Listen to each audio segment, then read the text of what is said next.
Welcome back to channel. ரீசெண்ட்ல ஹாலிவுட்ல வெளிவந்திருக்கிற ஒரு psychological folk horror thriller drama movie தான் ராபிட் ட்ராப். இந்த படத்தோட தமிழ் விஷனை இப்போ உங்களுக்கு அமேசான் பிரைம் வீடியோல ஆட் பண்ணியிருக்காங்க. தமிழ், தெலுங்கு, ஹிந்தின்னு மொத்தமாக 3 லாங்குவேஜ் இந்த படம் அவ்வளோபா இருக்கு. படத்தோட தமிழ் டப்பிங்கும் நல்லா பண்ணியிருக்காங்க. ஆனால் இந்த படத்தோட சிம்பிளான ஸ்டோரி என்னன்னா, இதோட கதை 1970s நடக்கிற மாதிரி காட்டப்படுது. மியூசிஷியன்ஸ் ஆன டேட்ஸி அண்ட் டெஃபைன் இவங்க 2 பேரும் லண்டனை விட்டுட்டு வேல்ஸ்குள்ள ஒரு தனிமையான காட்டேஜுக்கு கூட்டி போறாங்க. அப்படி அங்கே போறப்போ அவங்களுக்கு ஒரு புது ஆல்பமுக்கு நேச்சுரல் சவுண்ட்ஸை ரெக்கார்ட் பண்ணுறதுக்காக போயிருப்பாங்க. அப்போது டாட்ஸி காட்டுக்குள்ள சவுண்ட் ரெக்கார்ட் பண்ணும்போது தெரியாமல் ஒரு ஃபேரி ரிங்கை மிதிச்சிடுறாங்க.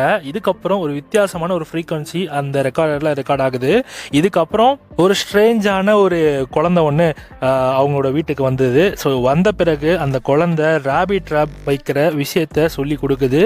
அவங்க வாழ்க்கைக்குள்ளே நுழைஞ்சி அவங்க மைண்டை எப்படி கண்ட்ரோல் பண்ண ஸ்டார்ட் பண்ணுது அப்படின்றதையும் அண்ட் கடைசியில் என்னாச்சு அப்படின்றதான் இந்த படத்தோட மிச்ச கதையே. இந்த ராபிட் ட்ராப் மூவி ஓவராலா ஒன்ஸ் ட்ரை பண்ணி பார்க்க வேண்டிய ஒரு படம் தான். நீங்க சப்தம் மூவியை பார்த்துருப்பீங்க, தமிழ்ல வெளிவந்த ஒரு ஹாரர் டிராமா மூவி. ஸோ அதில் நம்ம ஆதி தான் லீடெலாம் ப்ளே பண்ணியிருப்பாங்க.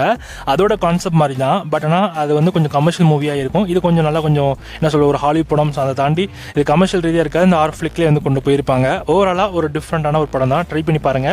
இந்த ராபிட் ட்ராப் மூவியில் ஸ்க்ரீன் பிளே நல்லா இன்ட்ரெஸ்டிங்காகவே போகுது. இதில் சொல்ல வரக்கூடிய கதை உங்களுக்கு சரியா புரியலன்னா கண்டிப்பாக உங்களுக்கு குழம்பிடும். எனக்கே கிளைமேக்ஸ்லாம் குழம்பிடுச்சு. ஸோ அந்த தான் படத்தை எடுத்து வச்சிருக்காங்க. ஸோ ட்ரை பண்ணி பார்க்கணும்னா பாருங்க. இந்த படத்தோட தமிழ் வெர்ஷன் இப்போ உங்களுக்கு பிரைம் வீடியோல ரெண்டெல்லாம் அவைலபிளா இருக்கு. செக் பண்ணி பார்த்துட்டு எப்படி இருக்குன்னு சொல்லுங்க.